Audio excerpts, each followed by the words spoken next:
حضرت حذیفہ رضی اللہ تعالیٰ عنہ بڑے جلیل قدر صحابی ہیں. یہ دوسری حدیث ہے. یہ وہ صحابی ہیں کہ پیارے پیغمبر صلی اللہ علیہ وسلم کے بعد حضرت غالباً فاروق اعظم کا دور تھا. ایک کافر بادشاہ سے گرفتار ہو جاتے ہیں اور اس نے بہت بڑی تکلیف اور ظلم کرنے کا ارادہ کر لیا. یہ 12 صحابہ کرام تھے.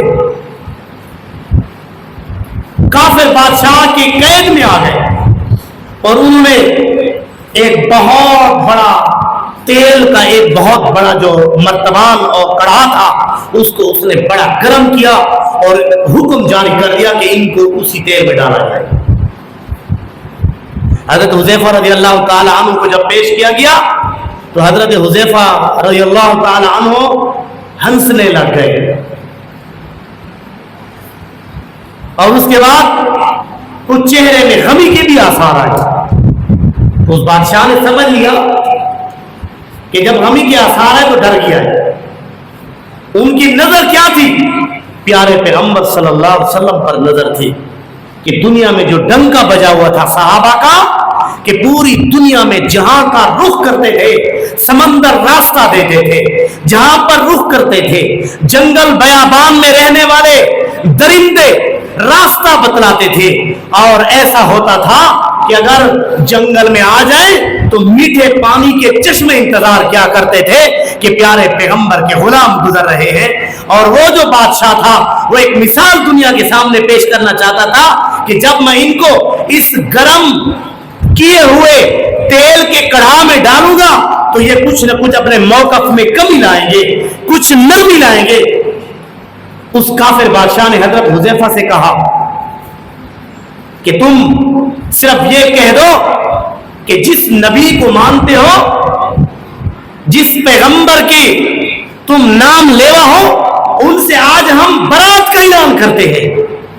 حضرت حذیفہ بن یمان سے کہا. حضرت حذیفہ ہنسنے لگ گئے اور کچھ غمی کے آثار آئے. تو اس نے کہا یہ کیا ماجرا ہے؟ تو اس نے کہا کہ میں ہنسا اس لیے ہوں کہ میں آج انتظار میں تھا کہ جس عظیم ہستی کے لیے ہم نے اس دنیا میں اپنا سب کچھ قربان کر دیا, آج اللہ رب العزت کے سامنے مشاہدے کا وقت کب آئے گا اور اللہ رب العزت کے سامنے اپنی جان کے نذرانے پیش کرنے کا وقت کب آئے گا کہ ہم اپنے پیغمبر سے اتنا پیار ہے ہم اس کی انتہا درجے تک پہنچنے کے لیے ہم یہ بھی کر سکتے ہیں. اور میں رویا اس بنیاد پر ہوں کہ اے کاش کہ میرے جسم کے جتنے بال ہیں, میرے سر کے جتنے بال ہیں, پیارے پیغمبر صلی اللہ علیہ وسلم کی اس مقدس نام پر باری باری اس گرم تیل کے کڑھا میں اے کافر تو مجھے ڈالتا جا اور میں پیارے پیغمبر کے نام پر قربان ہوتا جاؤں. آج مجھے غم اس بات کا کہ میری صرف ایک جان ہے, میری صرف ایک جان ہے جو پیارے پیغمبر کے نام پر قربان ہوگی. جب اس بادشاہ نے یہ ماجرا دیکھا اس نے کہا حضرت حذیفہ سے کہ تیری دلیری کو دیکھ کر میں آج تمہیں قید سے چھوڑنے کا انعام کرتا ہوں. حضرت حذیفہ نے کہا یہ نہیں ہو سکتا, اگر چھوڑنا ہے تو جو میرے 11 ساتھی ہیں ان کو ساتھ چھوڑیں گے, میں اکیلا جانے کے لیے تیار نہیں ہوں. اب اس پر اور زیادہ اثر ہو گیا تو اس نے ان کو بھی چھوڑ دیا.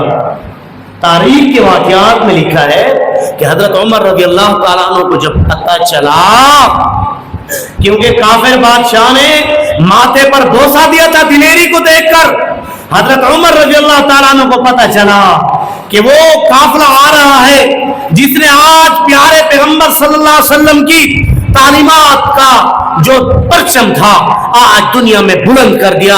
وہ کافر بھی کہیں گے, وہ دشمن اسلام بھی کہیں گے, وہ پیارے پیغمبر کے جو دشمن ہیں اللہ کے دشمن بھی کہیں گے کہ نبی آخر الزمان محمد رسول اللہ صلی اللہ علیہ وسلم کے نام لیوا اتنے بلند ہیں, اتنے اعلیٰ ہیں, اتنے عرفہ ہیں اور ان کا ایمان اتنا مضبوط ہے کہ یہ بھی کر گزرنے کو تیار ہیں. حضرت عمر رضی اللہ تعالیٰ عنہ مدینے سے نکلتے ہیں جنگل میں ان کا استقبال کرتے ہیں اور کہتے ہیں کہ اس نے کہاں بوسہ دیا تھا؟ حضرت عمر رضی اللہ تعالیٰ عنہ ماتھے میں اسی جگہ پر بوسہ دیتے ہیں جہاں پر اس کافر بادشاہ نے حضرت حذیفہ کو بوسہ دیا تھا۔